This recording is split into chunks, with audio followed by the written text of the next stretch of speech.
One of the most awaited anime adaptations of Manhwa Solo Leveling has aired with the cold breeze of the winter, and it is ruling the hearts of its fans.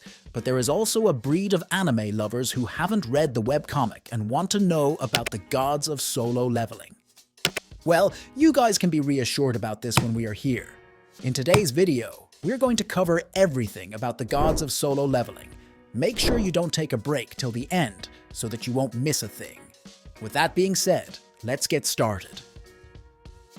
In Solo Leveling, the gods have a significant impact on the fate of hunters, with the architect serving as a prominent player in the story. In Episode 1, unwary hunters, including the protagonist Jin-woo, enter a relatively harmless D-rank dungeon. However, the atmosphere becomes unsettling when they come upon statues clutching numerous tools, each signifying a different divine being. The statues act as a test for the hunters, with etched commandments that expose the regulations established by the god. As chaos unfolds and hunters undergo near-death experiences, Jin-woo, guided by his ability to discern the holy precepts, emerges as a key figure in leading his fellow hunters to safety. The architect in Solo Leveling searches for a suitable vessel for Ashborn, the Shadow Monarch, using dungeon statues as pawns. After assessing many candidates, Jin-woo, with resilience and an understanding of divine rules, is deemed the optimal host for the powerful entity. However, this is not the whole story when it comes to understanding the gods of Solo Leveling. To do so, we must first look at the history of the Solo Leveling universe. In Solo Leveling, the Absolute Being appears as a towering figure with long silver hair, pale ivory skin, and blank yellow eyes, dressed in silver robes and light brown armor. This divine entity, despite its great power, is harsh and self-centered. The Absolute Being created the monarchs and rulers and programmed them to engage in perpetual conflict as a sort of entertainment. His lack of empathy is evident in his reckless approach, as evidenced by his failure to anticipate the potential of the rulers rebelling against him. At the beginning of time, the Absolute Being separated light into rulers and darkness into monarchs. As these beings waged an everlasting war, the rulers sought an end, only to discover that the Absolute Being enjoyed enjoyment in their constant conflict. The revelation triggered a rebellion, with 7 of the 8 rulers turning against their creator and eventually spearing him to death. Ashborn, the only loyal ruler, was unable to prevent the rebellion and was ultimately crushed. As a god, the Absolute Being could create life from nothing, both inorganic and organic. Despite his enormous might, he proved susceptible in battle, resulting in his defeat at the hands of the rulers. His nonchalant demeanor and lack of intervention enabled the uprising to take place. The Absolute Being organized the struggle between the monarchs and the rulers, which served as a continuous show for his entertainment. The god's look, with white hair and a robe embellished with bronze spiky shoulder pads, belt and crown, represented his divine stature. The architect later used the Absolute Being's appearance to create the statue of God. Notably, the Absolute Being's selfish and apathetic nature made him the main enemy in the Solo Leveling series. His creation of powerful creatures, combined with the conflict he started for personal entertainment, reveals a deity unconcerned with the implications of his actions.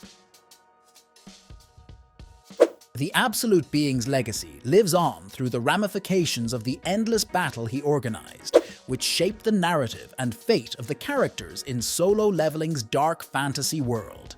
In Solo Leveling, the Absolute Being and the Statue of God have a physical resemblance, but they differ substantially in their essence and duties. Despite his heavenly powers, the Absolute Being, depicted as a giant figure with silver hair, yellow eyes, and silver garments, is incapable of combat. In contrast, the Statue of God is a gigantic stone duplicate with flashing red eyes and destructive skills, acting as the architect's puppet. The statue of God's tail unfolds as it appears in the double dungeon, demonstrating its might by destroying raid party members and forcing survivors to kneel. It later becomes an enemy in a test designed by the architect. In contrast, the absolute being, a heavenly being, created the rulers and monarchs, sparking a never-ending struggle for his entertainment. His lack of martial abilities results in his death at the hands of dissident rulers. The statue of God possesses great strength, durability, and fatal heat vision. Its thick skin resists attacks, making it a powerful enemy under the architect's control. The absolute being, on the other hand, possesses godlike powers that allow it to create life and objects, but is incapable of combat. This contrast emphasizes the statue of God's function as a controlled opponent with destructive potential, while the absolute being represents the overarching antagonist, oblivious to the repercussions of his creations, setting the stage for the ongoing fight within the solo leveling universe. Yet, there's more to it, as the absolute being has the power to create anything from light or darkness. Hence, he has created rulers from light and monarchs from darkness. But what do? Let's find out in the depths of the webcomic. The two ancient and powerful races, the rulers and the monarchs, play pivotal roles in a cosmic struggle that shapes the fate of the world. Born from the split of light and darkness by the enigmatic absolute being, the rulers emerge as angelic humanoids devoted to protecting humanity, while the monarchs, monstrous creatures, harbor a relentless desire to annihilate the human race. The saga of conflict between these opposing forces begins at the dawn of time, as they engage in an unrelenting and devastating war. Eons later, the rebellion of 7 rulers against their god, the absolute being, leads to the murder of their creator. Armed with tools containing fragments of the absolute being's power, the rulers hunt down the monarchs and, except the defiant Ashborn, tip the war in their favor.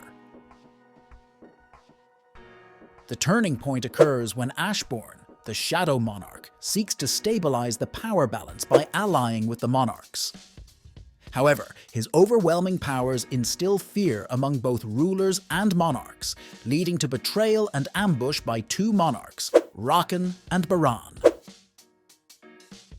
Ashborn's shadow army is decimated, and he retreats into hiding to rebuild his forces. Centuries later, the monarchs attempted to vanquish the human world, prompting the rulers to intervene.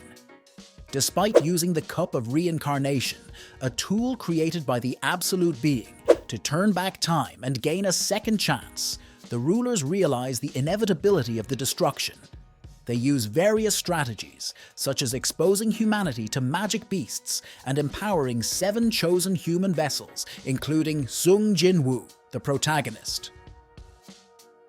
The monarch's relentless pursuit of dominance leads to dramatic events, including the deaths of powerful hunters like Christopher Reed and Jonas. The monarchs' war escalates during the International Guild Conference, where they target the rulers' vessels.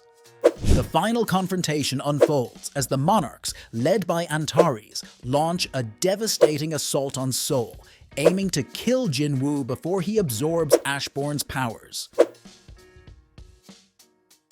The climactic final battle arc sees Jin-woo facing off against 3 monarchs simultaneously. Despite the apparent defeat and the monarch's attempt to bait Jin-woo, he executes a masterful plan, summoning the rulers and achieving victory. Antares, the last monarch standing, falls before the combined might of the rulers, ending the prolonged war. The epilogue delves into Jin-woo's request to use the Cup of Reincarnation once more to resurrect those lost in the conflict. The rulers, acknowledging Jin-woo's sacrifices, grant his request and send humanity back in time, erasing the catastrophic events. The intricate narrative unfolds with intricacies in the abilities and weaknesses of both the rulers and the monarchs. As spiritual entities, the monarchs require human vessels, while the rulers borrow vessels but allow them to retain control. The formidable characters, such as Ashbourne, Antares, and Jinwoo, add layers of complexity to the gods of solo leveling, contributing to the series' rich and captivating storyline. Well, that's all for today. I want you guys to share your views on this in the comments section below. Do you think that the anime will follow the manhwa completely, or that it will make some changes? Thoughts are welcomed in the comments. B.